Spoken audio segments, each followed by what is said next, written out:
Muy buenos días a todos.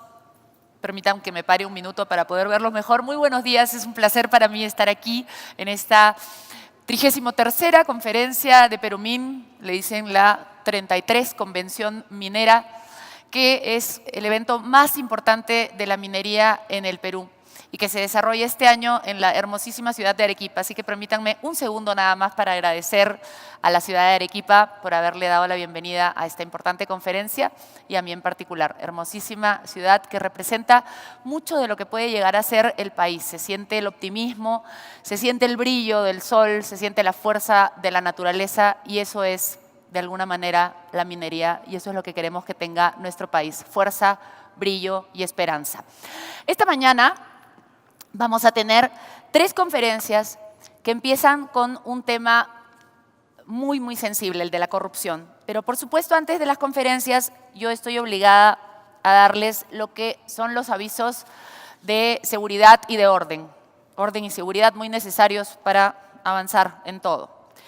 Lo primero que les tengo que recordar es lo de los celulares. Es muy complicado seguir una conferencia, una ponencia, si empiezan a sonar ruidos y para ustedes mismos será una interrupción desagradable. Así que les recomiendo que si pueden, los apaguen. Si no pueden porque tienen algo pendiente muy importante y creen que van a recibir un mensaje, pónganlos en silencio, en alguna forma de vibración, pero traten de apartarse por un momento de otra conexión para conectarse completamente con el importantísimo mensaje que tienen nuestros conferencistas. Luego, si hubiera alguna persona que necesita traducción simultánea en la sala, tenemos aquí los audífonos que los pueden recoger en las mesas que están ubicadas al ingreso.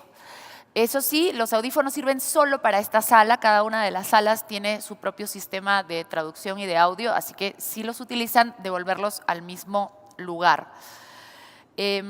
Nuevamente, recordarles que si es que ya lo saben, no sé si ya lo saben, que existe una aplicación en los celulares, no para que la vean ahorita, que es la app de Perumín, y ahí hay una encuesta de Ipsos, que sería muy importante y sería una contribución que se dedicaran un tiempo a llenarla.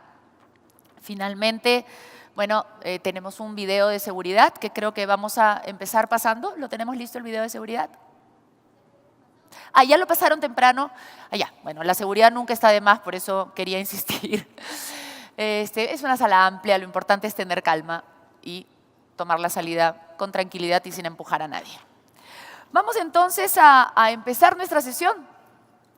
Les decía que el tema de hoy es sensible porque empezamos con el tema de la corrupción, pero el título revela lo que queremos más que el problema que tenemos. La sesión se titula Ética, Transparencia y Sostenibilidad. Porque existe la ética, porque queremos transparencia y porque queremos una minería sostenible. Nuestro primer expositor es el señor Juan Mendoza, conocido economista. Él escribe columnas que estoy segura que ustedes leen como yo. Él es coordinador del área de macroeconomía y políticas económicas del Centro de Investigación y director de la maestría de economía de la Escuela de Posgrado de la Universidad del Pacífico. Tiene un PhD y un máster en economía por la Universidad de Brown, es licenciado en economía de la Universidad del Pacífico y tiene un sinnúmero de publicaciones y ha realizado muchas disertaciones. El señor economista, doctor Juan Mendoza, va a iniciar el tema esta mañana mostrándonos el impacto de la corrupción en nuestro país. Bienvenido, señor Mendoza. Muchas gracias, Sol. Voy a ir acá al podio.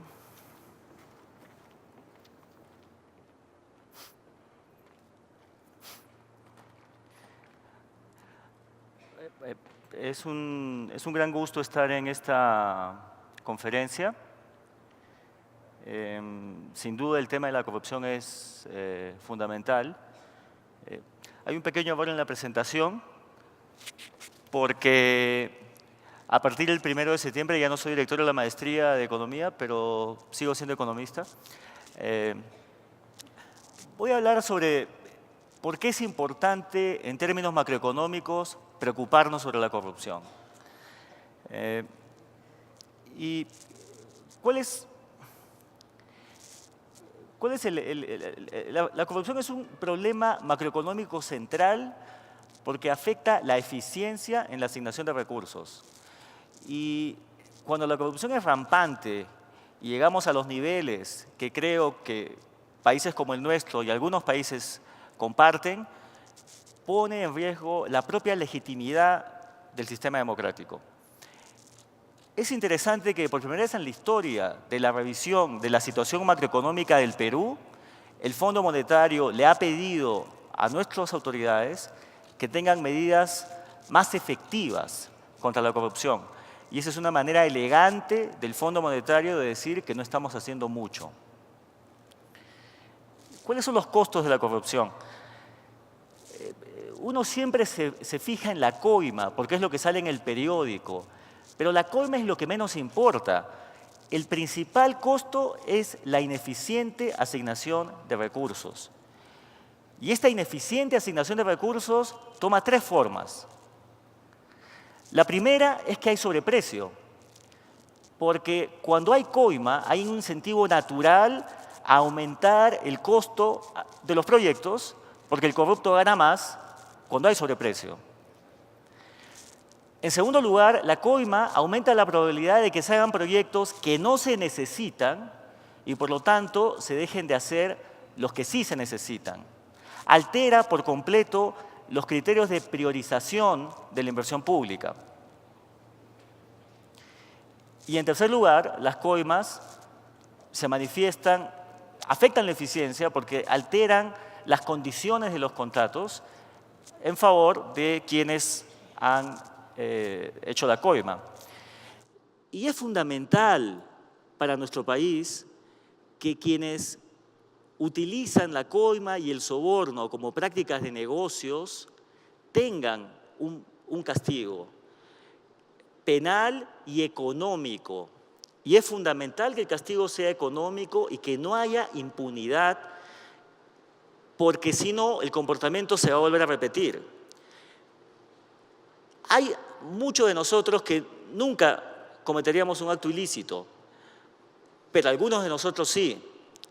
Y para ese subconjunto de nosotros que estaríamos dispuestos a actuar ilícitamente, es importantísimo que no haya impunidad para limitar y, si es posible, erradicar las prácticas corruptas. Estos no son todos los costos de la corrupción. Arruina la carrera pública, porque cuando hay corrupción, paga ser corrupto.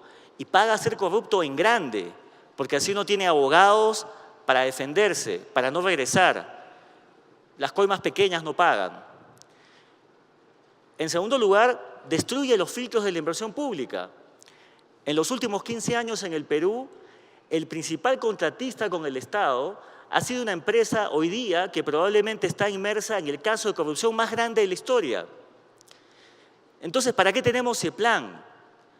¿Para qué tenemos acuerdo nacional? Cuando tenemos tanta corrupción, los proyectos los deciden las empresas corruptas. Y además, cambia las empresas que se animan a venir al Perú, porque algunas empresas que saben que van a perder las licitaciones podrían simplemente no participar en los procesos. Pero los costos de la corrupción los costos más graves no son económicos, sino políticos. En primer lugar, porque desmoralizan al ciudadano y ponen en tela de juicio la propia legitimidad de los gobernantes, de los impuestos y de la propia democracia. Muchas personas se preguntarán, ¿para qué pago impuestos si muchas personas corruptas de cuello y corbata son las que al final se van a apropiar de estos impuestos? Muchos de los impuestos que ustedes han pagado en los últimos 15 años están en los proyectos corruptos, están en paraísos fiscales, se los han llevado las empresas corruptas. Cuando eso sucede de manera sistemática, uno se pregunta, ¿para qué voy a seguir siendo parte de este sistema? A mí me parece que la corrupción a este nivel corroe la propia fábrica social. Tiene que haber conflicto de interés, tiene que haber transparencia, porque lo que hemos visto en los últimos 15 años es que muchas de estas empresas han ofrecido charlas, consultorías, trabajos diversos a muchos miembros de la sociedad civil para tener su colaboración o por lo menos su silencio. Y me parece que la corrupción es la antítesis de la economía social de mercado, de nuestro modelo económico. El modelo económico que nos ha permitido avanzar notablemente desde 1990. Voy a poner un ejemplo, un par de ejemplos que son propios para el sur, estando justamente en esta ciudad tan bonita. El primero es la interoceánica. Menos del 2% de las ventas al Brasil pasan por la interoceánica. Las exportaciones a los departamentos que limitan con el Perú de Acre y Rondônia el 2015 fueron 3 millones de dólares. El tráfico el 2015 en la interoceánica fue un 25avo del tráfico en la carretera central y la 50 parte del tráfico en la Panamericana. El costo en dólares de hoy de la interoceánica está en 3.500 millones de dólares, hasta hoy. Entre construcción, obras y mantenimiento. Como la concesión sigue hasta el 2030, porque lo interesante es que la concesión continúa, el valor presente llegaría a los 6.666 millones de dólares. De hecho, en los próximos 4 años nos va a costar un poco más de 1.000 millones de dólares adicionales. La pérdida social de la interoceánica en dólares de hoy es cercana a los 3.000 millones de dólares, hasta hoy. ¿Qué se podría haber hecho? Haber terminado la doble vía de Tumbes a Tacna, que no tenemos, que fue el primer préstamo que recibió el Perú luego de la reinserción financiera. O sea, el primer proyecto no lo hemos terminado, pero hemos hecho la interoceánica. Le podríamos haber dado agua y desagüe a 1 millón de personas. Hoy día 8 millones de peruanos no tienen agua y desagüe. 10% de la población de Lima no tiene agua y desagüe. Y habríamos podido construir y equipar 10.000 aulas. Es importante, y esto no puede, tenemos que entender realmente qué determinó, además de la probable coima al expresidente Toledo, el que pasara la interoceánica. Es un ejemplo perfecto de cómo no sirven los filtros ni las instituciones públicas, porque se le eximió del SNIP, se aumentó el techo del endeudamiento público y se hizo caso omiso a las observaciones de Contraloría que eran que había sobreprecio, más del 100%, y que Odebrecht, que tenía litigios con el Estado, no podía contratar. El gasoducto del sur. El proyecto costaba 1.300 millones de dólares en el 2008, no tenía garantía pública. Pasó a costar 7.300 en el 2014 con garantía pública que tomaba la forma de hubiera o no gas, hubiera o no demanda, 500 millones de pies cúbicos diarios de ingreso para el consorcio. Al año, 912 millones de dólares. El valor presente de esta garantía, el gasoducto tenía, después de los 4 años de construcción, 30 años, 11.000 millones de dólares. Como ustedes saben, el gasoducto no está muerto, está en suspenso. Ya sabemos, según Colaborador Eficaz, que Daín Heredia habría direccionado el gasoducto en favor de Odebrecht. El Ministerio Público ya ha formulado denuncia contra 2 personas por negociación incompatible y colusión. Pero el Estado peruano tiene 1 año, porque el gasoducto fue resuelto, el contrato fue resuelto por incumplimiento de Odebrecht, que se quedó sin financiamiento el 23 de enero de este año, tiene 1 año o para liquidar y pagarle a Odebrecht o para pagarle directamente. Si no, vamos a un arbitraje internacional. Hasta el día de hoy, los bienes del gasoducto, Odebrecht no los entrega. Pienso que un proyecto de este tamaño, con una distorsión tan grande, lo mejor que deberíamos hacer es olvidarnos de este proyecto. Además que distorsiona terriblemente la eficiencia en la generación de energía. O sea, distorsiona el incentivo que una empresa eficiente tiene para asignar recursos y más bien convierte el gasoducto en una presa para el mercantilismo. Tampoco sería buena idea subsidiar la energía para venderla a Chile. mejor le mandamos la plata directamente. Y la petroquímica es un sueño de opio, que además, si sale, tiene que salir naturalmente sin subsidio público. Por ejemplo, podría haber petroquímica en el norte, pero si tenemos una petroquímica subsidiada en el sur, nunca la vamos a tener. El gasoducto virtual es mucho más caro, mucho menos caro, mucho más eficiente. Un ducto por la costa sería preferible si es que de verdad queremos hacer un ducto. Pero lo mejor es olvidarse de un proyecto tan equívoco. Y hay muchos otros proyectos en los que hay sospecha de corrupción, que me voy a saltar. Y hay alguna evidencia que esta enorme ineficiencia ya la estamos viendo en los datos agregados de nuestro país. El ingreso de un país es resultado de la productividad y de la cantidad de factores de producción que tiene. Capital, educación, fuerza laboral.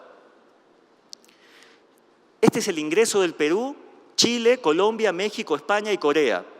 El 2014. Los datos son de los Penn Tables, son datos internacionales que se pueden comparar. Tenemos el 21% del ingreso per cápita de los Estados Unidos, Chile tiene el doble. Y siempre se enfatiza que hay una brecha en acumulación de factores, lo que se conoce como la brecha infraestructura. Pero hay una brecha igual de grande en productividad, en eficiencia, ¿no? Si ustedes multiplican productividad por factores, llegan al ingreso, ¿no? 21 es el resultado de multiplicar 46 por 46. Y esta es la brecha que no solamente sobre la cual no estamos haciendo nada, sino que hay ya señales que está empeorando. Esta es la productividad relativa del Perú respecto a los Estados Unidos. Estados Unidos es 100, desde el año 50. La tragedia de Velasco, cómo la productividad iba creciendo en el Perú, las reformas del 70 destruyen la economía peruana, no nos hemos recuperado todavía. Nos hemos recuperado en ingreso porque hemos invertido un montón, pero somos menos eficientes en términos relativos de lo que éramos en 1968. Incluso hoy tenemos los niveles de eficiencia que teníamos en los 80s a nivel agregado. Esto no es en todas las actividades. Y desde el 2011, esto es importante, la productividad relativa viene cayendo año tras año. Invertimos un montón, pero cada vez a nivel agregado somos menos eficientes en términos relativos. Si tengo más tiempo, hablo de esto. Comparar Perú, Chile, Corea del Sur, del 60, productividad e ingreso. Pero tenemos un dato interesante que me lo pasó un amigo que se llama Gonzalo Pastor, del Fondo Monetario. Esto es tomado de un paper que acaba de sacar. ¿Cuánto cuesta maquinaria y equipo? Que es el componente de la inversión que más dinamiza el crecimiento. Es un índice, en el mundo vale 100, vamos a decir. ¿Cuánto vale Chile y cuánto vale en Perú? En Chile vale menos que el promedio mundial, 97.6. En Perú, 123.5, 27% más. Eso quiere decir que Chile, que invierte menos, es más efectivo, consigue con los mismos recursos más. ¿Esto por qué podría ser? Chile tiene ingreso per cápita más alto, debería tener un costo más alto de maquinaria y equipo, si es que hubiera una gran diferencia. Las otras explicaciones son o ineficiencia o corrupción. Y esto ocurre a todo nivel en el sector público. No sabemos si hay corrupción y ojalá que no la haya, pero el dispendio es enorme. Estamos haciendo una línea de metro en Lima que tiene una extensión similar a las líneas 3 y 6 del metro de Santiago. El costo con IGB, sin que el proyecto esté terminado, 6.620 millones de dólares. ¿Cuánto le ha costado a Chile y el proyecto terminado? 2.720 millones, menos de la mitad. Y es una ilusión pensar que el PBI crece cuando hacemos una línea de metro al doble del costo. Claro, aumenta el PBI local, aumenta el ingreso de las empresas que hacen ese proyecto, pero queda menos recursos para hacer lo que es eficiente. Y al final el sector público se convierte en una máquina de distribución, no de creación de riqueza. La refinería de Talara, 5.400 millones de dólares, empezó en 1.300 millones. Varios economistas coinciden que esto no debería valer más de 2.000 millones. la seguimos haciendo y no hay seguridad que lleguemos a terminarla con 5.400. Y la hacemos como en los últimos años que estamos en déficit, la hacemos con deuda, dejando de proveer otros bienes y servicios públicos. Los Panamericanos o la reconstrucción. Estamos en déficit fiscal, el norte está destruido. ¿Cuál es la prioridad? Gastar del presupuesto de los Panamericanos más de 1.000 millones en gastos de administración, que es pura redistribución. ¿Ese es un uso eficiente de los recursos? ¿No es mejor hacer puentes? ¿No es mejor hacer escuelas? ¿No es mejor dar agua y desagüe? Y sobre la agenda pendiente, como ya se acabó mi tiempo, hablo después.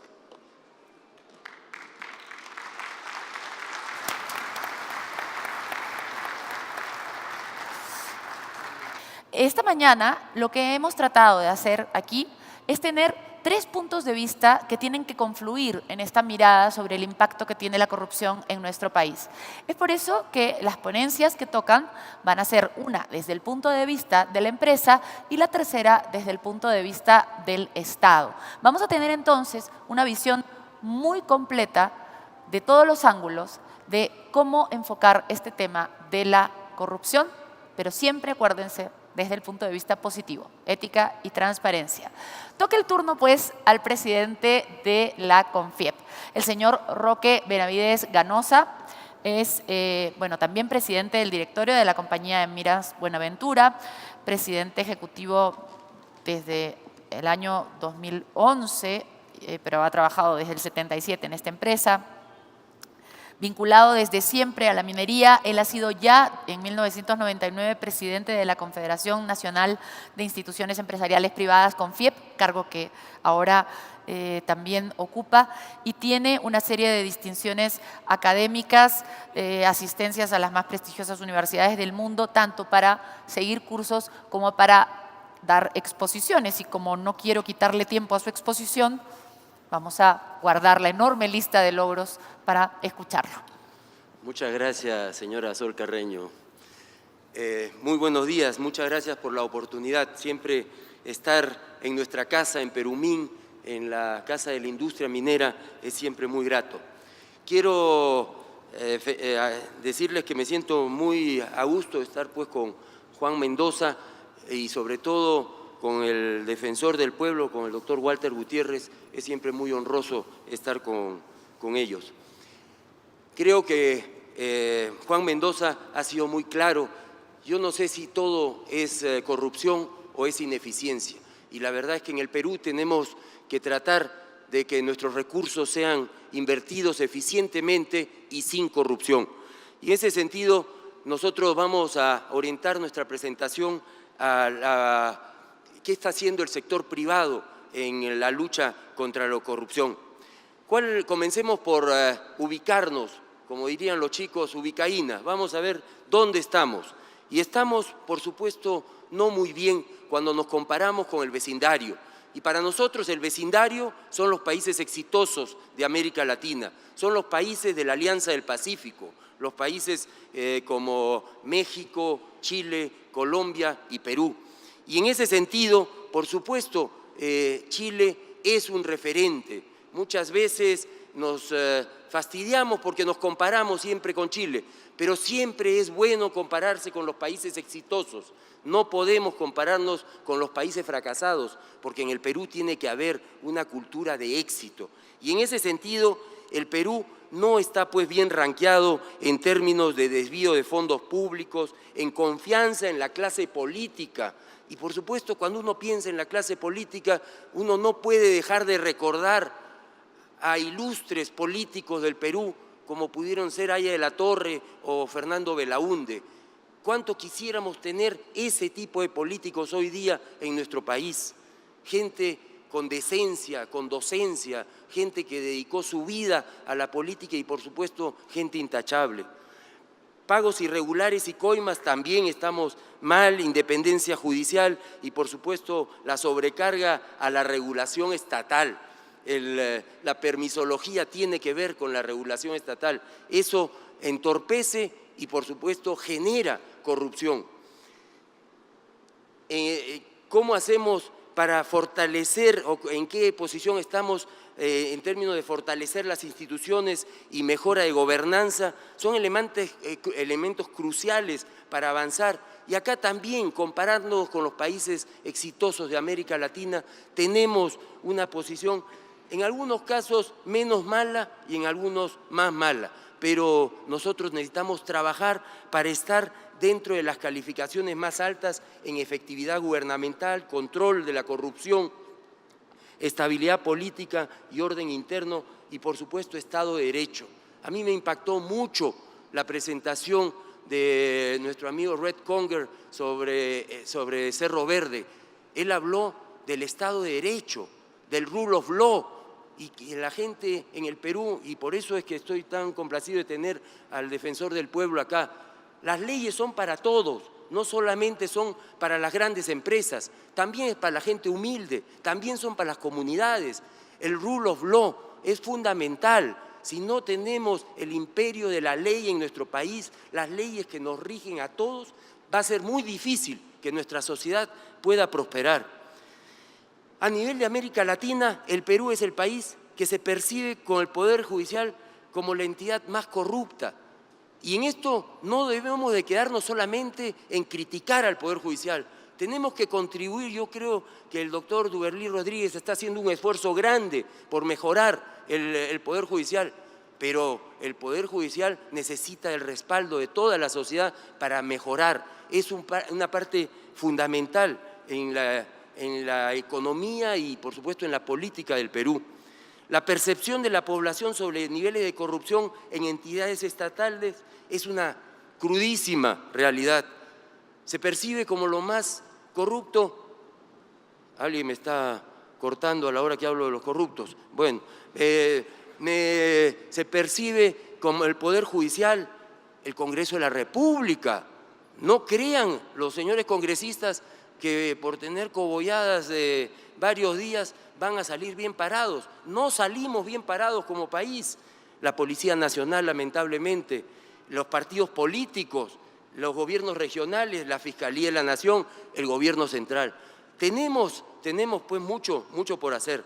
¿Cuáles son estos impactos de la corrupción? No son menores. El costo de oportunidad monetario, como lo ha expresado Juan Mendoza, son grandes. El costo monetario por pérdida, por corrupción es elevado. Según la Defensoría del Pueblo, se pierden alrededor de 12.000 millones de soles. Comparando con lo que representa este monto con cada uno de los siguientes ejemplos: 41% del presupuesto destinado a educación. Nos tiramos una huelga con los maestros y, sin embargo, la corrupción nos cuesta el 41% de todo el presupuesto destinado a educación, 69% del presupuesto destinado a salud, y nuestra gente no tiene servicios adecuados de salud, 119% del presupuesto destinado a saneamiento, 190% del presupuesto destinado a protección social. Y, por supuesto, quienes más sufren son los más pobres, porque no son la gente que tiene más recursos, son los más pobres. En promedio, la población del quintil más pobre asigna 14.8% de sus gastos per cápita a pagos de sobornos. La gente más pobre es la que sufre. Así como en épocas pasadas la inflación era lo que más afectaba a la gente más pobre, la corrupción es la más afectada, es la gente más pobre. Así que creer que esto afecta a quienes tienen más recursos no es así, es una proporción menor de lo que le afecta a la gente más pobre del Perú. ¿Qué es lo que venimos haciendo a nivel del sector privado y a nivel del Estado? 100 propuestas para combatir la corrupción. La Comisión Presidencial de Integridad presentó medidas para encarar la corrupción con objetivos de corto, mediano y largo plazo. Yo creo que es una magnífica iniciativa del presidente Kuczynski. Hay que ver las cosas buenas también que se puedan haber hecho. 27 recomendaciones claves en un estudio de la OCDE sobre integridad en el Perú. Plantea recomendaciones para reforzar la integridad en el sector público en los ejes de fortalecimiento de ética pública, conflictos de intereses, protección de denunciantes, control interno, financiamiento público y el sistema de justicia, entre otros. cuáles son las líneas de trabajo que hacemos en el sector privado. Y la verdad, cuando preparábamos esta presentación, hasta yo me he quedado sorprendido la cantidad de cosas que venimos haciendo a nivel de la CONFIEP y de los gremios que pertenecemos a la CONFIEP. Mucha gente ve distantes a los gremios y seguramente también tenemos que comunicar mucho mejor. Estamos trabajando en construcción del marco normativo, en la búsqueda de consensos, en la prevención de la corrupción, los compromisos asumidos y, por supuesto, cómo estamos haciendo para sensibilizar a la población y, por supuesto, a la sociedad en su conjunto. En términos de la construcción de un marco normativo, aunque les parezca insólito, la CONFIEP participa en el Acuerdo Nacional. Participamos y nos sentamos en las reuniones y, por supuesto, damos nuestra opinión. Muchas veces estamos en absoluta minoría. El Acuerdo Nacional es un foro donde participan pues, congresistas, participan las instituciones tutelares del Perú, participa, por supuesto, el Poder Ejecutivo y instituciones de la sociedad civil.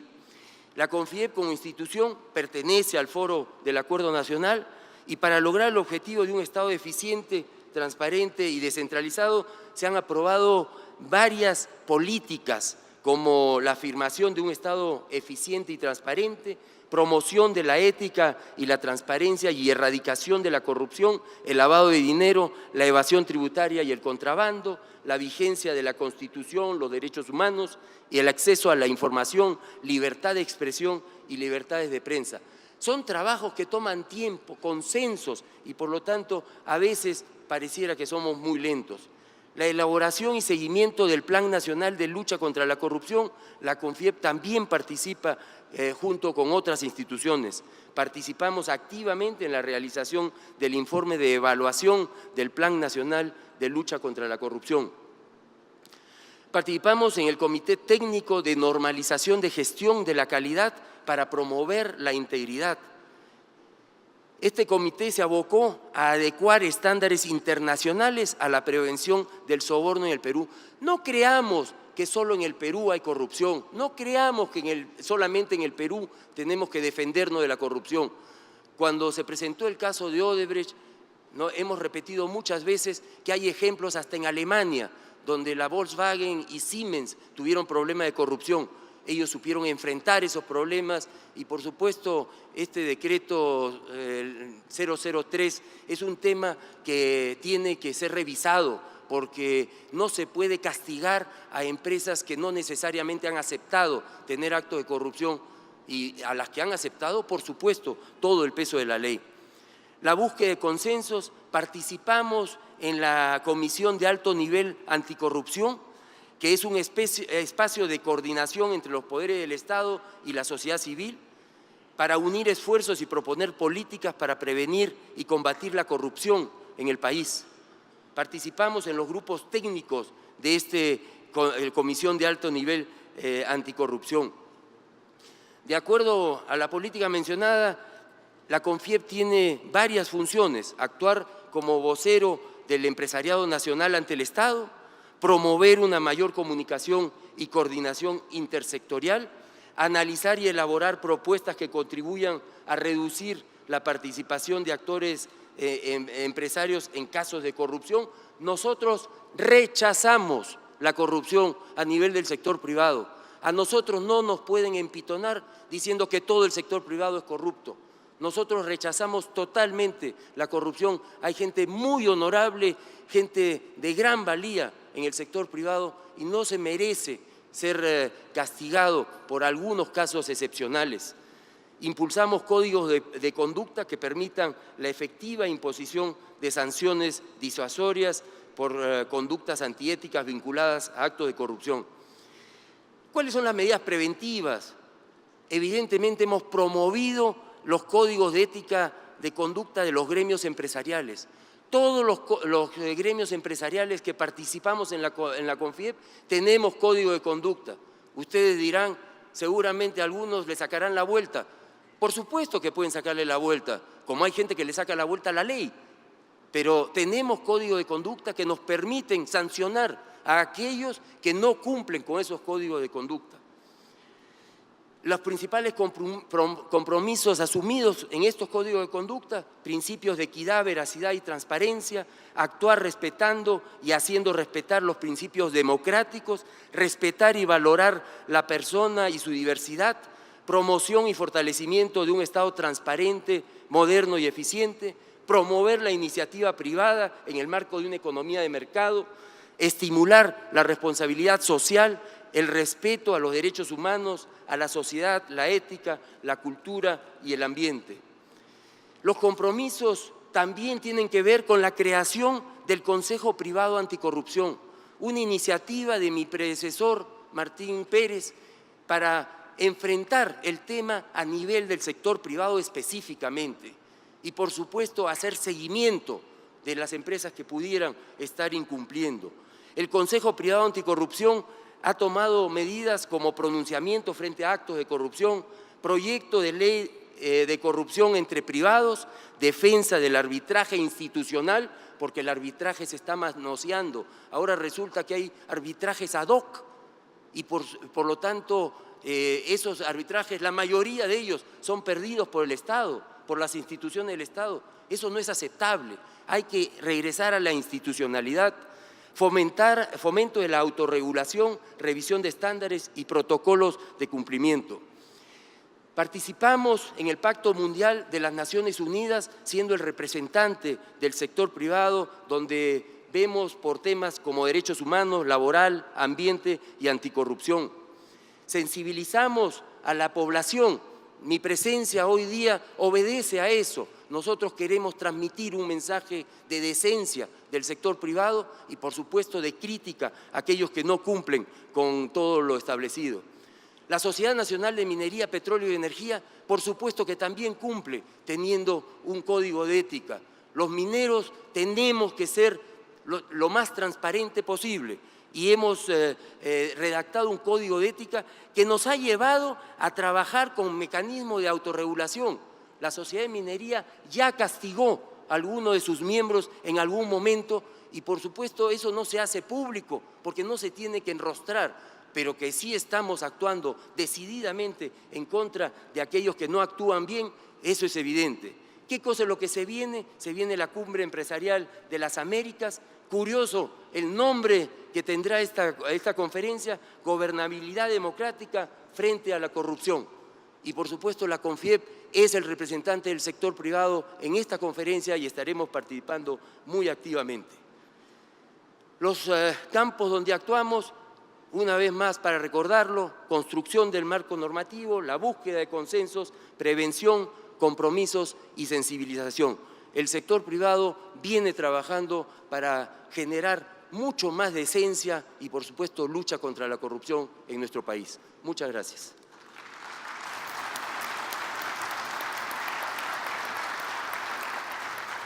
Muchísimas gracias al señor Roque Benavides por esta exposición, que ha sido además muy completa y muy ajustada al tiempo. Esto ha sido, como les decía, la posición del gremio empresarial. No solo lo que creen, sino el énfasis en lo que están dispuestos a hacer. Nos toca ahora saber qué es lo que siente una entidad del gobierno tan importante como la Defensoría del Pueblo respecto al tema de la corrupción en el Perú. Y por eso tenemos al mismísimo defensor del pueblo con nosotros, el señor Walter Gutiérrez Camacho, defensor del pueblo. Es abogado de la Universidad San Martín de Porres, tiene un posgrado en Derechos Humanos de la Academia de Derechos Humanos, Derecho Internacional Humanitario de la American University Washington College of Law y también del Netherlands Institute of Human Rights. Tiene estudios de maestrías en Derecho Empresarial de la Universidad de Lima y Derecho Civil de la Universidad de Salamanca y también estudios de doctorado de la Universidad de Sevilla. Ha sido decano del Colegio de Abogados y presidente de la comisión encargada de elaborar el anteproyecto del Código de Protección y Defensa del Consumidor. ¿Cómo nos afecta a los ciudadanos? ¿Cómo nos tiene que defender el Estado del tema de la corrupción? Y sobre todo, ¿cuál es la visión que tiene la Defensoría del Pueblo del papel de la minería dentro de nuestro país y dentro de los problemas que tenemos de corrupción? Escuchemos al doctor Walter Gutiérrez.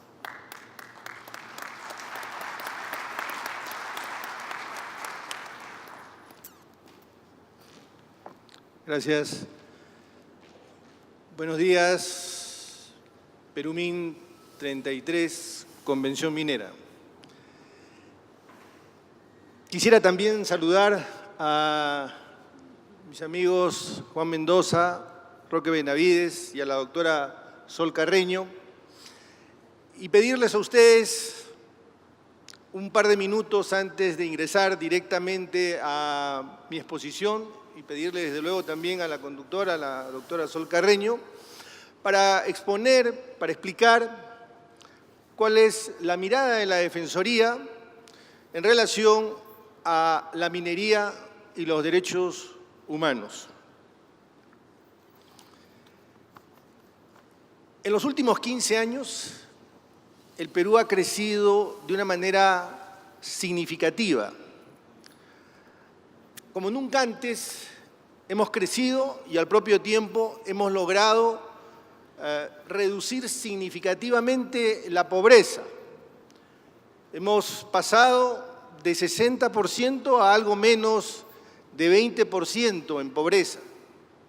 Estos logros son sumamente importantes, pero esa no es toda la tarea ni la tarea está concluida. Aún existen indicadores, yo no los voy a fatigar con muchos datos, pero solo quiero darles un dato, que para nada es menor y por el contrario es muy revelador. El 43% de niños menores de 3 años sufre anemia en nuestro país. Ese es un dato que nos señala a todos, de una manera inapelable, a todos los que estamos en esta sala, porque no estamos hablando de un tema de salud pública solamente, estamos hablando de lo más importante de un país, estamos hablando de su capital humano, estamos hablando del futuro del país. Por eso, exactamente por eso, precisamente porque existen otros indicadores que nos acusan a todos quienes tenemos una posición privilegiada, es que tenemos que comprometernos a que el país vuelva a crecer. 2.5% de crecimiento es un estándar aún mediocre para poder encarar y hacer frente y revertir todos esos indicadores sociales que hagan que el país sea o empiece a ser un país desarrollado. Por eso, en este foro, que al cabo de los años, edición tras edición, se ha convertido en un espacio para reflexionar respecto de los problemas de la minería, al propio tiempo también se ha convertido en un espacio para reflexionar sobre los problemas del país. Nos guste o no, el pasado, el presente y el futuro del país está ligado a la minería.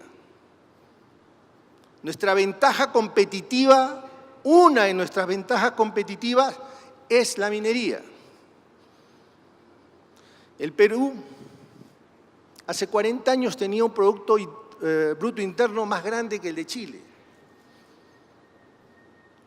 El cobre es el salario de Chile. Esa no era una frase de un empresario minero chileno, no fue una frase de un político conservador chileno. Fue la frase de Salvador Allende. Hace 40 años se tuvo muy claro que el motor que empujaba el desarrollo del país sureño pasaba por impulsar la minería y otros sectores económicos. Por eso es importante que tengamos muy claro esto. Aún nos queda una pequeña pero clara posibilidad de subirnos al vagón del desarrollo, porque los precios del cobre suben. Un ciudadano norteamericano consume 13 kilos de cobre. Un chino consume 2.5 kilos de cobre y un hindú 2.5 kilos de cobre.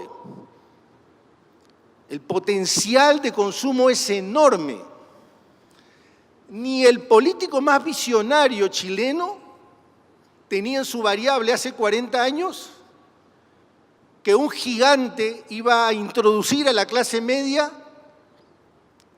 china personas por centenares. Ni el más visionario de los políticos iba a advertir que la tecnología de nuestra hora iba a demandar cada vez más cobre. Y solo pongo el cobre como ejemplo, porque nosotros somos un país que también tiene plata, oro, zinc. Tenemos una clara posibilidad. Por eso planteo un pacto nacional por el desarrollo del país basado en nuestras ventajas competitivas, que no solamente es la minería, pero principalmente la minería, para hacer realidad los derechos fundamentales. Los derechos fundamentales, aquellos que son derechos que para algunos parecen cosas abstractas, tienen una naturaleza existencial para el ciudadano de a pie, porque tiene que ver con su salud, tiene que ver con su educación, tiene que ver con su alimentación. Voy a dejar este tema en este punto porque aún tengo que hablar de aquello para lo que se me ha invitado, que es la corrupción. Nada de esto que digo va a ser posible si al mismo tiempo, como lo ha dicho Juan y lo ha señalado Roque, no nos comprometemos en una franca y frontal lucha contra la corrupción. Tenemos que luchar contra la corrupción. Y déjenme decirles que estamos perdiendo la batalla. La diferencia entre los países desarrollados y los países subdesarrollados no está en los recursos naturales, no está en el capital, está en una brecha muy grande, que es la brecha del conocimiento, de la capacidad para aprender, de la capacidad de generar información, de sistematizar esa información, generar aprendizaje y utilizarlo en las políticas públicas, trasladarlo a las políticas públicas. Permítanme aterrizar y señalar por qué estamos fracasando en la corrupción, en la lucha contra la corrupción. El enemigo es una corrupción globalizada, que ciertos sectores de la actividad privada se coluden para realizar actos de corrupción. Es un enemigo que tiene capacidad para generar leyes. Es un enemigo que tiene capacidad para cooptar ciertos funcionarios de determinado nivel, para cooptar ministros, presidente de la República, para ir al Poder Judicial y salir impunes. No podemos luchar contra la corrupción con formatos y modelos del principio del siglo pasado. Y voy a poner ejemplos. Roque señalaba hace un momento que son 12.000 millones de soles, dato que hemos proporcionado nosotros, el costo de la corrupción. Y Juan señalaba, el costo no se puntualiza o se reduce a esa cifra. El costo es mucho mayor. En este momento yo no les puedo decir cuál es el costo de la corrupción, pero lo que les puedo decir es que ninguna sociedad, ningún país puede pagar de una manera permanente, ninguna democracia puede pagar de una manera permanente el costo de esta corrupción, de esta nueva oleada de corrupción. Hace 8 meses se ha dado el Decreto Supremo 003, cuyo propósito era que no se rompa la cadena de pagos de estas empresas que habrían participado en actos de corrupción. La idea era que si se iban a trasladar bienes puedan asignarse determinados montos en un fideicomiso.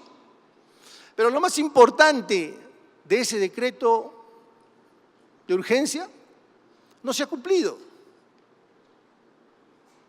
Lo más importante era la cuantificación del daño. Para Odebrecht se reducía la coima, o a un porcentaje o al doble de la coima. Para una procuradora era una cifra mágica de cerca de 2.000 millones de soles. Pero nadie se le ocurrió que teníamos que cuantificar el daño. El día 1 tenemos que saber, el día 1 que nos vamos a poner a negociar con las personas que quieren someterse a una suerte de colaboración eficaz, tenemos que saber cuál es el costo del daño.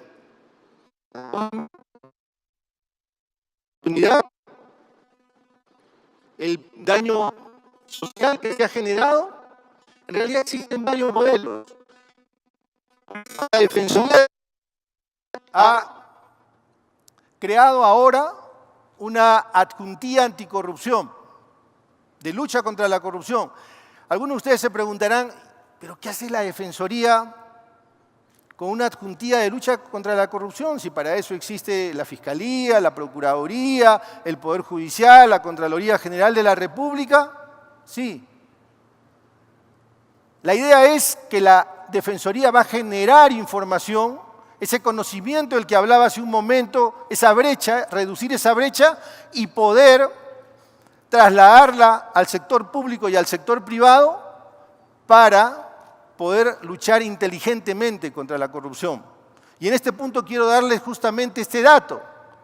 La Defensoría está presentando una propuesta de cuantificación del daño, de cuánto ha costado la corrupción, para lo cual hemos hecho una investigación de más o menos 300 casos de corrupción y cómo es que se ha cuantificado el daño en nuestro país. Y también puedo decir que el doctor Juan Mendoza nos ha ayudado en la parte económica. Dentro de 15 días o algo así vamos a hacer público esto. Esto debería ser una tarea del Ministerio de Justicia, una tarea de la Procuraduría, pero la Defensoría lo va a poner como una propuesta. Hace un momento también Roque hablaba, o me parece haber visto en sus fichas, el plan anticorrupción.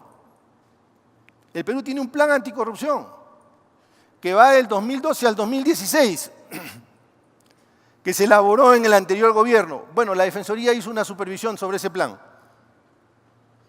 Ese plan anticorrupción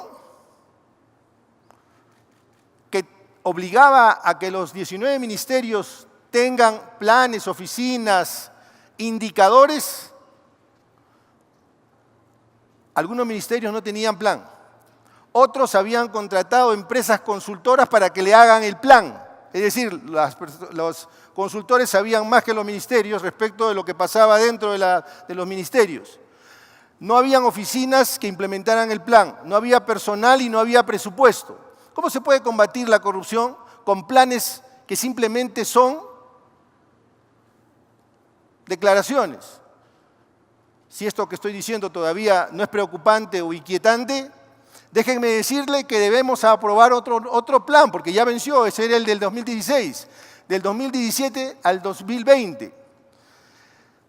Noveno mes del año y aún no tenemos un plan, apenas se acaban de aprobar las directrices. ¿Ese es un verdadero compromiso de lucha contra la corrupción? Sí, la tarea es difícil. Pero las instituciones tenemos que tener claro qué es lo que tenemos que hacer.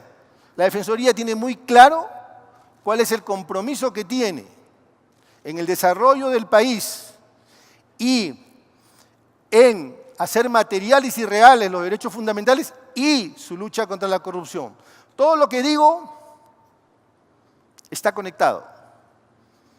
Ese plan por el desarrollo del país, utilizando nuestras ventajas competitivas y que sirva para los derechos humanos y la lucha contra la corrupción. Permítame, porque el tiempo está por ganarme, permítame concluir diciendo lo siguiente. Todos los que estamos en esta sala tenemos una posición privilegiada. Ustedes forman parte de la clase dirigente. No pueden aislarse, no pueden ponerse de perfil en ninguno de los dos temas que he señalado. Porque para parafrasear al historiador griego, les diré que solo pueden sobrevivir los pueblos que son capaces de tolerar, de soportar sus males, pero que también tienen los hombres que son capaces de encontrar los remedios para estos males. Muchas gracias.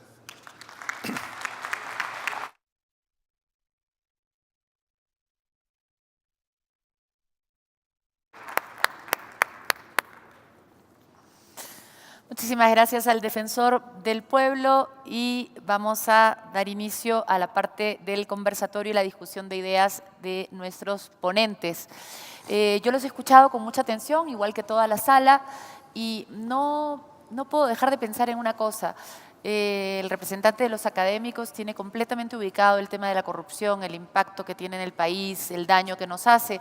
Desde el punto de vista de los empresarios, es clarísima la voluntad de luchar contra la corrupción. Se habla de planes, se habla de estrategias, se habla incluso de sanciones a miembros que han incurrido en conductas sancionables, por llamarlas suavemente. Desde el punto de vista de la Defensoría también se aprecia una ubicación del tema, deseo de luchar, y en la atención de ustedes se ve una preocupación por la corrupción. Cualquiera diría que en un país tan preocupado y tan centrado en lo que debe ser no debería haber corrupción. Sin embargo, la percepción que tenemos, y que no es una percepción simplemente de sensibilidad, está apoyada en datos, en denuncias, en hechos, es que el país está tremendamente afectado por la corrupción. Entonces yo le pregunto primero al doctor Mendoza, ¿qué nos pasa? Si todo el mundo la tiene tan clara, ¿por qué entonces el Perú está tan mal en lo que es corrupción? Bueno, a ver, el Perú se está desarrollando, pero todavía somos un país subdesarrollado. Y creo que la debilidad institucional se manifiesta también en la ausencia de políticas efectivas contra la corrupción. Debilidad institucional, perdónenme las pequeñas interrupciones, ¿centrada en qué instituciones básicamente? ¿A cuáles señala usted como las más responsables de que la corrupción haya avanzado tanto en los últimos tiempos? En el Poder Judicial, que no funciona. Básicamente en el Poder Judicial. Claro, porque si el Poder Judicial no funciona y al mismo tiempo tenemos un Estado débil, que no hace valer el Estado de Derecho, que no tiene las prioridades claras, bueno, tenemos este problema. Además también, en el caso particular, las empresas brasileñas, esto formaba parte de un proyecto geopolítico de expansión, y estas empresas, a través de prácticas corruptas, eran parte de este proyecto. El otro elemento es que, lamentablemente para nosotros, la prudencia fiscal que tuvimos durante muchos años nos hizo un blanco para los corruptos, porque teníamos los bolsillos llenos. Y creo que eso ha hecho que se intensifique la corrupción, pero es un desafío que yo creo que al cual está respondiendo de alguna manera la sociedad civil. No es la primera vez, ¿no? Alfonso Quirós tiene un libro muy interesante, La historia de la corrupción, y él dice que la historia de la corrupción empezó el 28 de julio de 1821 en el Perú, ¿no? El primer acto de la corrupción es precisamente la deuda externa que se infla enormemente con respecto a las personas y los países que nos habían ayudado a emanciparnos. Y en el siglo XIX la corrupción enorme, la empleomanía, en la época de bonanza, la prosperidad falaz del guano, en las palabras de Basadre, nos llevó al colapso del Estado, al endeudamiento irresponsable, a la pérdida de la Guerra del Pacífico y a básicamente el refundar el Estado peruano. Yo quisiera interrumpirlo en este momento porque su mención al caso del guano nos lleva a pensar en esta famosa frase de la maldición de los recursos naturales, de la cual alguna gente habla tanto, cuando en realidad el recurso natural debería ser siempre una bendición para ser bien utilizado. Y me trae a la minería, porque el gran recurso del Perú, ahora tenemos muchos, pero creo que todos coincidimos en esta sala en que el gran recurso del Perú es el recurso minero. Y yo le pregunto entonces a Roque Benavides, ¿se está desperdiciando, como en la época del guano, la tremenda bonanza que nos puede traer la minería? No sabes cuánto aprecio que me haya tocado contestar esa parte, porque realmente mucha gente, especialmente los que creen que la minería no aporta, quieren compararlo con el guano y el salitre. El guano y el salitre eran recursos limitados, que por supuesto nos llevaron a momentos históricos muy difíciles en la historia del Perú. Sin embargo, no se dice que países como Canadá, Australia, Sudáfrica, Estados Unidos, Chile, se han desarrollado en base a los recursos naturales mineros y que, por supuesto, todavía hay una gran demanda y un gran potencial para encontrar muchísimos más yacimientos. En el Perú solamente se desarrollan en este momento recursos mineros que tienen afloramiento en superficie.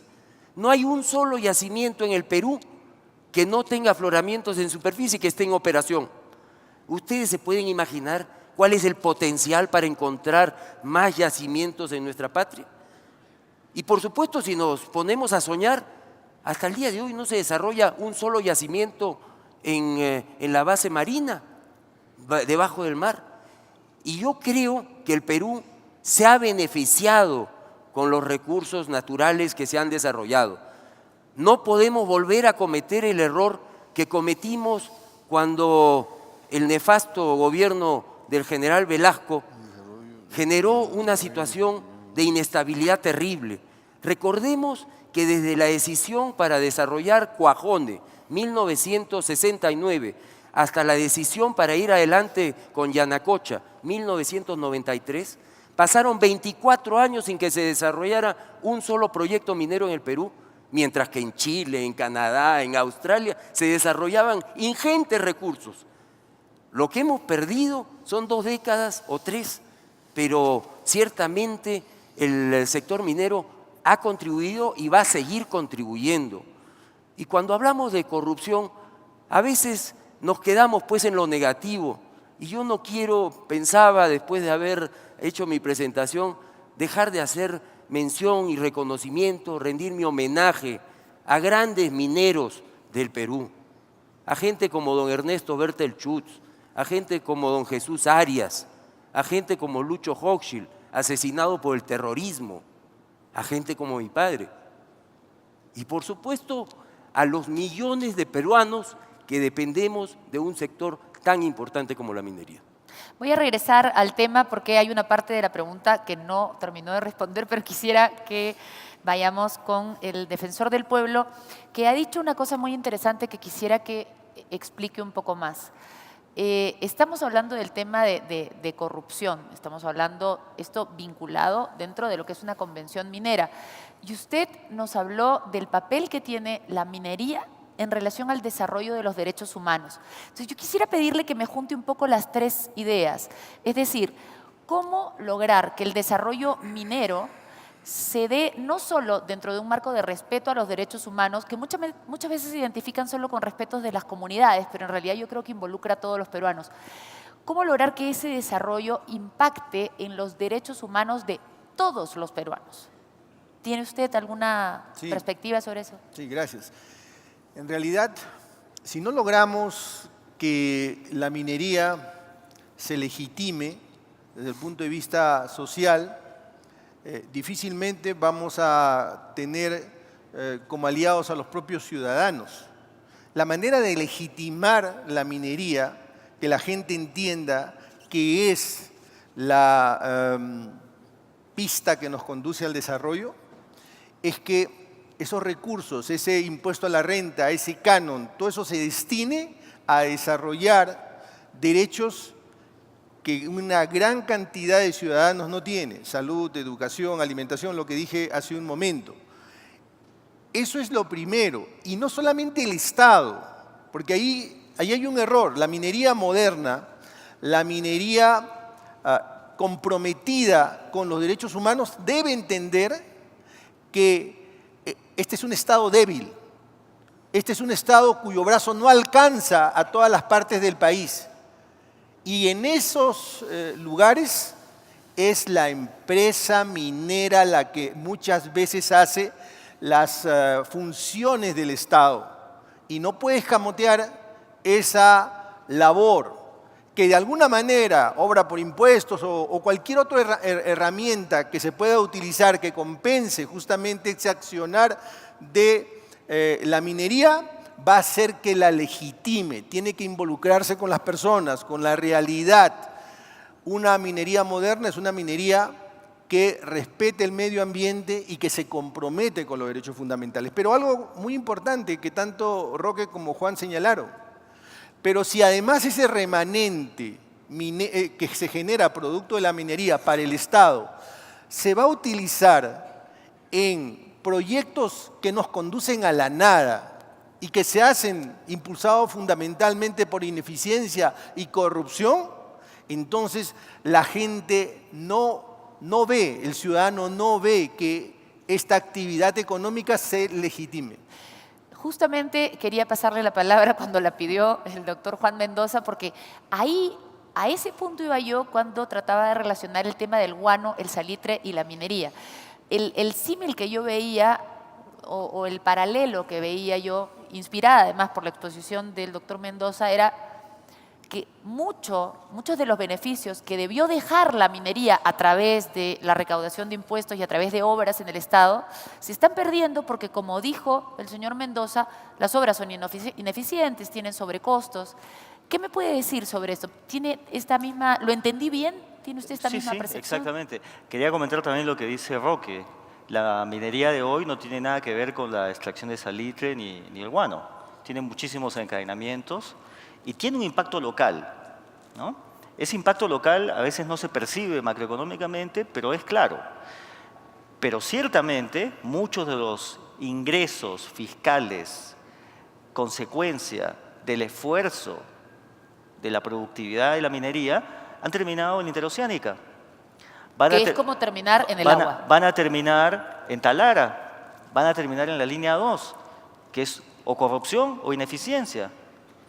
Y esa es una tragedia, porque trabajamos para que haya redistribución, porque no se crea nada en favor de quienes no tienen, digamos, los incentivos están completamente distorsionados en ese caso. Ahora, yo sí quisiera decir que a mí me parece sorprendente, siendo una actividad que contribuye tanto, o sea, crecer sin minería es un suicidio macroeconómico para un país como el Perú, con tan bien dotado de recursos. Hace un par de años, con datos del propio gobierno regional de Cajamarca, calculé que la producción agropecuaria en los 4 distritos que supuestamente iban a ser afectados por Conga, incluso en ese supuesto, vamos a decir que yo no comparto, 300 años de producción agropecuaria en esos 4 distritos eran un año de producción de Conga. O sea, el costo de oportunidad es enorme. Y yo quisiera ver la misma diligencia que se pone para que continúe un gasoducto ineficiente, inflado, que no necesitamos, que para que avance Tía María. ¿Por qué, por ejemplo, nos hemos olvidado de la contribución solidaria, que acercaba a los empresarios con las comunidades y servía efectivamente para que haya un impacto mayor todavía a nivel local? El canon, ¿por qué no lo reformamos para que sea más efectivo? Obras por impuestos. Pero ¿Por qué no tenemos un plan? ¿Por qué no tenemos la misma diligencia? Perdón, ¿por qué no nos queman los pies para hacer cosas que claramente son beneficiosas y eficientes para el país? Deme la respuesta, por favor. Yo creo que es debilidad institucional y por eso la sociedad civil, el Estado el Estado es muy débil para que lo haga solo. Perdone que sea más directa. Sí. ¿Cree que es solo debilidad institucional o cree que es el interés de algunas personas en que estas cosas no funcionen porque funcionan mejor a beneficio de los corruptos? Mire, el gasoducto, si usted tiene un proyecto en el que le garantizan los ingresos, ¿para qué tiene que trabajar? Mejor se dedica a conseguir que el proyecto sea lo más inflado, lo más grande posible. Y la razón por la que Arequipa no tiene gas es por ese esquema ineficiente y probablemente corrupto, como las investigaciones lo están sugiriendo. Entonces yo creo que lo que no debemos hacer es desperdiciar nuestra ventaja competitiva en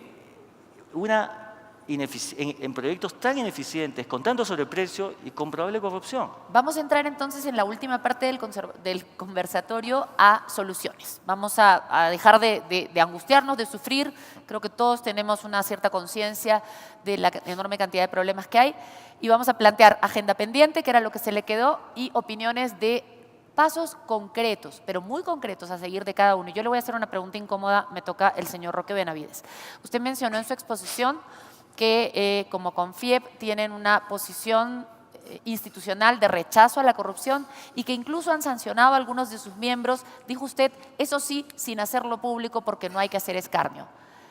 Permítanme todos incidir un poco en eso y quizás hasta discrepar.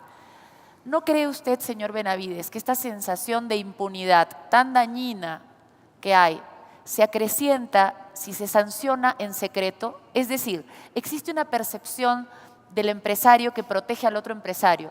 Si usted mismo sostiene de pie y fuerte que los empresarios no son en su mayoría corruptos, ¿por qué no señalar y separar públicamente al que sí lo es, dando así un gesto también a la población común de que eso no se acepta? Dicen que no hay pregunta indiscreta, sino respuesta indiscreta. Y la tuya no es indiscreta y mi respuesta tampoco va a ser indiscreta. La verdad es que quien tiene que juzgar y sentenciar es el Poder Judicial en un Estado de Derecho. A los gremios no nos toca enjuiciar y sentenciar. A nosotros lo que nos toca es decir, señor, usted no está cumpliendo con el código de ética y por lo tanto le pedimos que por favor dé un paso al costado y no esté dentro de este gremio o de esta asociación. El Poder Judicial es el que tendrá que evaluar los problemas que se presenten en esos casos. Yo no creo que corresponda a los gremios empresariales enjuiciar y sentenciar. Para eso tendríamos que ser jueces y nosotros no somos jueces. Lo que sí podemos decir es quiénes están cumpliendo con el Código de Ética y quiénes no están cumpliendo con el Código de Ética. Bueno, muchísimas gracias por la respuesta. Vamos a las estrategias del Estado. ¿Qué estrategias propone el defensor del pueblo? Estrategias concretas y que se puedan aplicar para ver una diferencia en el corto plazo de preferencia. La impresión que tenemos desde la Defensoría del Pueblo es que los formatos, las medidas que estamos utilizando de lucha contra la corrupción son estupendas, pero para una corrupción del siglo pasado. Para la corrupción de este siglo, globalizada, que tiene todas las capacidades que señalé en mi exposición, son completamente ineficientes. ¿Qué hay que hacer? Lo que hay que hacer es empezar a aprender rápidamente. Existen varios miles de sentencias sobre casos de corrupción. La sentencia es lo último. Tú como abogada sabes perfectamente que la ley siempre llega tarde, el Poder Judicial siempre llega tarde. Ese modelo, ese formato de corrupción es perfectamente posible conocerlo y atajarlo con políticas públicas que se conozcan a partir de ese conocimiento al que me estoy refiriendo. ¿Cuáles son las zonas sensibles? ¿Cómo actúa la corrupción? La corrupción en el Poder Judicial básicamente es tráfico de influencias, muy diferente a la corrupción en el Ministerio de Transportes, muy diferente a la corrupción en un municipio. Tenemos que saber los tipos de corrupción, la forma como actúa la corrupción. En una palabra, tenemos que cerrar la brecha del conocimiento para generar políticas públicas eficientes. Y un tema importante, la corrupción es un tema económico también, o fundamentalmente un tema económico. Hay incentivos de corrupción. No hemos cuantificado el daño de la corrupción y algo muy importante que nosotros lo vamos a proponer. Tenemos que tener lo que se llama el daño punitivo. Es decir, adicionalmente a todo aquello que nos costó la corrupción, hay que sancionar y que esa sea una señal al corrupto para que esto no se repita. Si el daño fue 1000, hay que establecer un monto de castigo para que los corruptos sepan que la corrupción les cuesta también a ellos. Muchísimas gracias. Yo quisiera que el doctor Juan Mendoza nos hable un poco del decreto de urgencia 003 y cuál es su importancia dentro de este tema, porque todos lo mencionaron en algún momento y sin embargo ninguno ha profundizado en eso. Bueno, esa es la medida más importante anticorrupción que ha dado el gobierno y me parece que no es buena, porque básicamente apunta a que haya un fideicomiso, un fondo, ¿no es cierto?, para que después se pague la reparación civil. Pero como dice Roque, el juez determina la culpabilidad. No podemos adelantarnos. Cuando nos adelantamos, entramos a un montón de problemas. Causamos problemas a terceros. Además, ni siquiera hay criterios para calcular la reparación civil. Estamos pidiendo un imposible, no hay criterios en el Perú. ¿No se pudo solucionar eso con algún esquema de los tantos que existen en el mundo de la banca, como cartas de garantía, cartas fianza? ¿Alguna otra cosa, algún mecanismo de estos? A ver, metodologías de cálculo de reparación civil hay un montón. Lo que me sorprende es por qué no se tomaron en cuenta. Yo pienso que probablemente lo mejor que tendríamos que hacer con ese decreto es o dejarlo de lado o cambiarlo fundamentalmente. Porque, ¿qué tal si cambiamos la cultura de dejar de lado las leyes y pasamos a una cultura de modificar las leyes que son malas? Probablemente, pero más fácil es comenzar de cero cuando se hacen mal. Pero yo creo que necesitamos una estrategia al más alto nivel que sea liderada por el presidente de la República. En segundo lugar, necesitamos cosas concretas, ¿no? Que es bien importante que se calcule el daño y que además haya una multa, porque se tiene que disuadir el comportamiento corrupto. Pero calcular el daño, por ejemplo, debe Sí. estar en manos de una procuradora. Yo quisiera que cada uno me dé la respuesta brevemente. ¿Le parece que calcular el daño que le ha causado la corrupción al Perú en los últimos años, dentro de un esquema tan complejo y tan aparentemente monstruoso como el de Odebrecht, cabe encargárselo a una procuradora?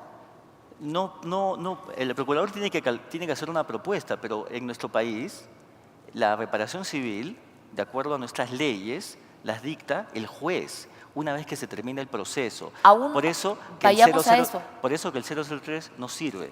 ¿Qué piensa Roque Benavides de esto? La verdad es que a mí me da la impresión, bueno, somos dos abogados y dos que no somos abogados, me da la impresión que no estábamos preparados para un escándalo de esta magnitud. Yo creo que nunca se ha visto con tanta descarne un acto de corrupción de esta magnitud. Y en ese sentido, conversaba, por supuesto, con el defensor del pueblo, el doctor Walter Gutiérrez. Él tiene ideas y yo creo que es más la persona indicada para decirnos. Yo creo que la Defensoría del Pueblo es quien debería orientarnos. Las instituciones tutelares, no somos los gremios los que vamos a decir cómo se ataca este caso puntual. Los jueces tampoco, los jueces tendrán que evaluarlo. Yo creo que tiene que haber instituciones tutelares como la Defensoría del Pueblo que nos orienten en cómo tratar un tema como este. Pero y no es que yo quiera pasarle la pelota, pero es que corresponde. Un poco que le pasa la pelota, y además tenemos un problema, que el papel fundamental de la Defensoría no es ese. El papel fundamental de la Defensoría, nos lo dirá el defensor, pero era básicamente proteger al ciudadano de los abusos del Estado, no de los abusos de los corruptos. Aunque claro, lo podríamos estirar y decir que nos va a proteger de la ineficiencia del Poder Judicial para protegernos de la corrupción. ¿Lo vemos por ese lado o cómo? A ver, con todo respeto y afecto, tengo que discrepar frontalmente de esa afirmación. El artículo 162 de la Constitución ni siquiera admite interpretación, porque literalmente le da 3 funciones a la Defensoría. Es verdad, la defensa y promoción de los derechos fundamentales, pero a continuación dice, y algo que no se ha hecho mucho y por eso es que yo lo estoy implementando, es que se ocupa de la marcha, le hace eficiencia de la administración pública, es decir, del Estado. Por lo tanto, sí es una competencia. Claro, por eso le dije, del Poder Judicial, a través de todo el Estado. Pero se va a dejar. Fíjese usted el problema que hay cada vez que una institución trata de meterse con la otra y cómo saltan y cómo dicen este no es superior a mí, no me puede fiscalizar a mí, las peleas entre el Congreso, el Tribunal Constitucional, el Congreso y el Ejecutivo. No se preocupe. ¿Cree usted que la Defensoría va a poder defendernos de la ineficiencia del Poder Judicial? No creo, estoy convencido. Bueno, qué bien.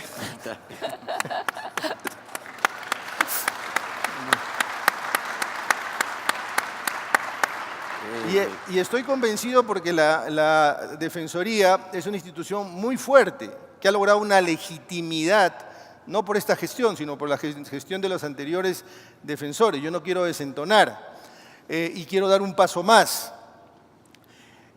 En realidad, el tema de la cuantificación del daño no es ciencia infusa, hay más de 100 años de experiencia.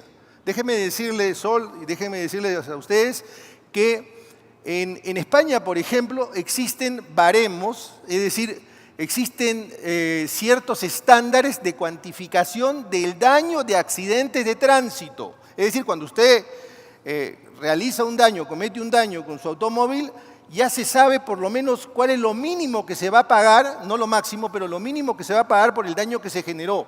Y también existen ciertos estándares para el daño de la corrupción. De manera que no es que estemos hablando de algo que sea un enigma, ¿no? O un misterio envuelto en un enigma, no lo es. Esto ya existe, como digo, 100 años de experiencia. En nuestra legislación, quien lo debe hacer es la Procuraduría, pero es una propuesta. Quien lo determina es el juez. Lo que me ha sorprendido a mí es que el Ministerio de Justicia hace 2 domingos sacó un aviso convocando a una consultoría para cuantificar el daño. Es decir, es casi una declaración de parte de que no se hizo el trabajo. Pero además el propio Poder Judicial, el presidente del Poder Judicial, en un gesto de honestidad, supongo, porque además no se le puede imputar a él, porque él es un presidente que relativamente es nuevo, señala que el Poder Judicial no tiene esos estándares de cuantificación del daño. Entonces, cierro señalando lo siguiente. Ahí entra la Defensoría en aplicación directa al artículo 162 de la Constitución. Vamos a hacer propuestas para que se tomen, para que se consideren como digamos, un pábulo para poder determinar si esa podría ser buena o no. Esa es una propuesta de acción de la Defensoría. Va a contribuir proponiendo, por ejemplo, cómo cuantificar el daño. Pero más que cuantificar daños, a mí me da la impresión de que a veces de tanto cuantificar daños nos detenemos y no actuamos. Y las preguntas de la última parte iban más dirigidas a no tanto ver qué tan mal estamos, sino ¿qué hacemos para cambiar esta situación? Entonces regreso y le repito la pregunta al doctor Mendoza. Acciones concretas del gobierno. La primera que ha dicho usted es cambiar, derogar el 003 y cambiarlo por un mecanismo distinto.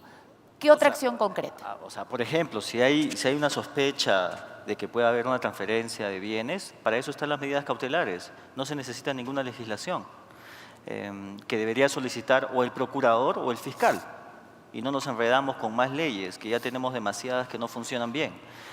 Una cosa que sí me parece bien importante que podríamos adoptar es, no tenemos la capacidad para ver todos los proyectos, pero para los proyectos de cierto monto, que nunca se eximan de los filtros de la inversión pública. Se eximió del SNIP, la interoceánica, el gasoducto no pasó por el SNIP, Talara no pasó por el SNIP. Ahora digamos tenemos que la consecuencia es que Invierte.pe. cuando no pasan por el filtro, vemos que hay sobreprecios, ineficiencias y todo. Para eso sirve el filtro. Por eso tenemos 43% de niños anémicos. Tendríamos probablemente 30% si no hubiéramos gastado la plata en este tipo de elefantes blancos. ¿Los filtros actuales, vigentes, existentes, son suficientes, son correctos? Yo creo que esos ya son más detalles técnicos. Yo creo que el espíritu de los filtros es bueno. Invierte.pe se puede mejorar. Yo creo que incluso, básicamente el filtro es que el beneficio sea mayor que el costo. Que no hagas algo para exportar $3 millones a Brasil y te gastes 3.500 y 6.000 probablemente hasta que termine la concesión. No hay que ser economista para darse cuenta que eso no sirve. ¿Y por qué cree usted que siendo esto que usted dice, se ha dicho, y perdóneme que ya vaya al campo donde yo trabajo, lo hemos dicho en los programas no una, muchísimas veces. Desde que se comenzó con la idea de la interoceánica se ha dicho, perdón, ¿por qué esa carretera cuando necesitamos las otras antes? Pero nadie hace caso. Pero había proyectos, ni siquiera estaba en la lista de proyectos priorizados. Nunca hubiera pasado el SNIP, que era el filtro que teníamos hasta inicios de este año. ¿Y qué podemos hacer los ciudadanos? Señor Roque Benavides. Y una cosita muy breve. Y transparencia. Por ejemplo, que la gente, si supiera lo que vale Talara, ¿no? se opondría. ¿Pero cuántas veces se le ha dicho? Bueno, pero Petroperú nos debería decir, por ejemplo, si se está endeudando ya con 2.000 millones de dólares, 1.000 millones de dólares más, ¿no es cierto?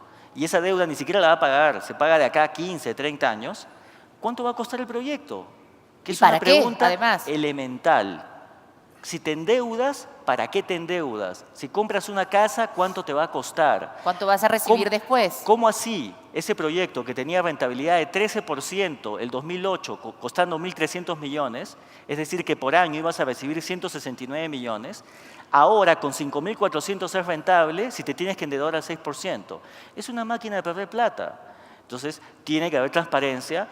Una institución, una empresa pública no puede iniciar una aventura de miles de millones de dólares sin que haya absoluta seguridad que no se va a perder el dinero. Pero ahí hay un contenido político. Pues, por ejemplo, en el caso de Talara, que usted menciona, es evidente que ahí había una intencionalidad política para poner en marcha ese proyecto. Es perfecto para los políticos. Exacto. No pagas nada, lo haces con tarjeta de crédito y lo paga el que esté acá de acá a 15 o 30 años. Lo pagan los peruanos. Tienes un rédito político, algo se moverá el PBI, ¿no es cierto? Y te endeudas y tienes anemia y tienes falta de carreteras y en Talara no hay desagüe ni agua para todos. Vamos al señor Roque Benavides, el ciudadano, el llamado ciudadano de a pie. Poco puede hacer, muchas veces marcha, pero no siente que tenga poder suficiente para enfrentarse a este tipo de decisiones que benefician a los políticos claramente. Pero los gremios empresariales sí. ¿Cuál es el papel de los gremios empresariales para tratar de evitar en el futuro o de paralizar incluso este tipo de obras que han demostrado ser ineficientes, elefantiásicas y que poco benefician al Perú en general? Gremios empresariales privados. Y muchas de estas obras son obras pues públicas, donde esencialmente quien toma la decisión, lamentablemente, es un funcionario público y a veces con presiones de los políticos. Es evidente que en los casos que menciona Juan han habido presiones políticas, intereses individuales, intereses no santos, y por supuesto eso nos lleva a pensar que las obras y los proyectos de esta magnitud deberían pues ser hechos ya sea con asociaciones público-privadas o esencialmente que el privado sea el que corre el riesgo. Eso es lo que se ha transformado en el Perú en los últimos 25 años, pero pareciera, especialmente en los últimos 5 años, que ha habido una vocación por el estatismo. La verdad es que el señor Humala no pudo hacer más porque nosotros hemos desarrollado algunos candados, y los repito siempre para que lo sepamos todos. Los candados son que hemos firmado tratado de libre comercio con 2/3 partes del Producto Bruto Global, y en cada tratado de libre comercio hay un capítulo de defensa de la inversión. Tenemos grado de inversión, ni siquiera la gente menos sofisticada quiere perder ese grado de inversión. Somos parte de la Alianza del Pacífico, países exitosos, y por supuesto tenemos un Banco Central de Reserva absolutamente independiente. Esos son candados que hemos hecho. Ahora, propuestas concretas. Yo conversaba con alguien que conoce el tema de la refinería de Talara. Ya estamos comprometidos, 5.500 millones de dólares. Nosotros lo hemos dicho públicamente. ¿Se puede parar? No, no se puede parar, dice el gobierno. Bueno, ¿por qué no regresamos a esos esquemas que se plantearon hace muchos años?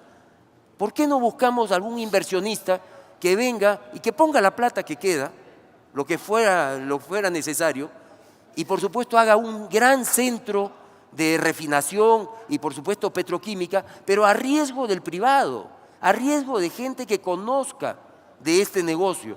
La verdad es que cuando vemos que Repsol gasta 800 millones de dólares para quitar el azufre del diésel y dicen que Petroperú va a hacer lo mismo, pero gasta 5.500, alguien me dice, no, pero es solamente el diésel para la gasolina. Bueno, para la gasolina serán 800 más, 1.600. Contra 5.500, la verdad, acá nos han puesto un Ferrari. Y un Ferrari, de repente, podemos buscar una de las grandes compañías petroleras que venga y haga su centro industrial en el norte del Perú. han puesto un Ferrari, pero no hay carretera para manejarlo. No, por supuesto que no hay carretera para manejarlo, pero nosotros tú has pedido propuestas puntuales. Claro. Y solucionar el problema de Talara creo que pasaría por buscar a algún inversionista que venga y nos acompañe y que por supuesto es como siempre decimos, la inversión extranjera, porque tendría que ser una empresa extranjera, es como la cereza encima del helado, siempre cae bien. Y viene con tecnología y viene con buenas prácticas y, por supuesto, con menos gastos para el Estado. Muchísimas gracias por esa respuesta. Corrijo, han propuesto un Ferrari, no han puesto nada todavía. Vamos a ver qué cosa sale al final. Algo han hecho, pero vamos a ver qué sale al final. Para terminar, yo quiero pedirles al defensor del pueblo una última intervención, pero hacia el lado de la esperanza, porque siempre nos quedan 30 segundos, hay que terminar con esperanza. Claro. Quisiera decirles que la Defensoría, tal vez esto les parezca un poco extraño, la Defensoría no es una institución neutral, lo que no quiere decir que no sea independiente. En una apuesta siempre va a apostar por quienes son más vulnerables. Déjenme que les dé un ejemplo. En la huelga de profesores existe el derecho de huelga, pero también existe el derecho a la educación. La Defensoría apostó por los estudiantes, porque ellos eran los más vulnerables. Esto lo digo porque la Defensoría apuesta por el desarrollo del país, pero con una nueva minería. La minería que respeta el medio ambiente, la minería que se compromete con los derechos fundamentales. Cuando yo me subo a un taxi y hablo con el taxista, me he dado el trabajo de preguntarle, ¿y qué te parece si el Estado invierte o el Estado empieza a gastar todos sus fondos y se genera un desequilibrio y hay inflación? Hablar de inflación es como que se le presente un fantasma, porque hemos sido marcados tan fuertemente que ya se inoculó, ya pobló la mente del ciudadano común. Igual ha sucedido con el TLC. Hace años hablar del TLC era una mala palabra. La gente decía, no, TLC no. Incluso muchos políticos dijeron, yo no voy a firmar un TLC. Hoy tenemos TLC con todo el mundo. Y hemos entendido que los TLC son importantes.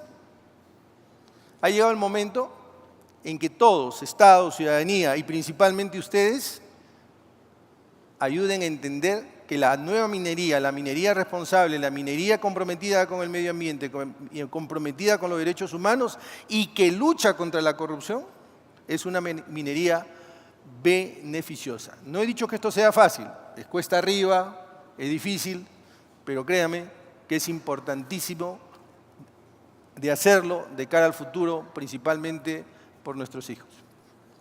Muchísimas gracias al defensor del pueblo, muchísimas gracias a todos nuestros conferencistas esta mañana. Muy bien, muy bien. Realmente les agradezco la precisión, la fluidez, el respeto de los tiempos y los invito a retirarse porque vamos a cambiar de sesión sin hacer un corte, no hacemos pausa ahora.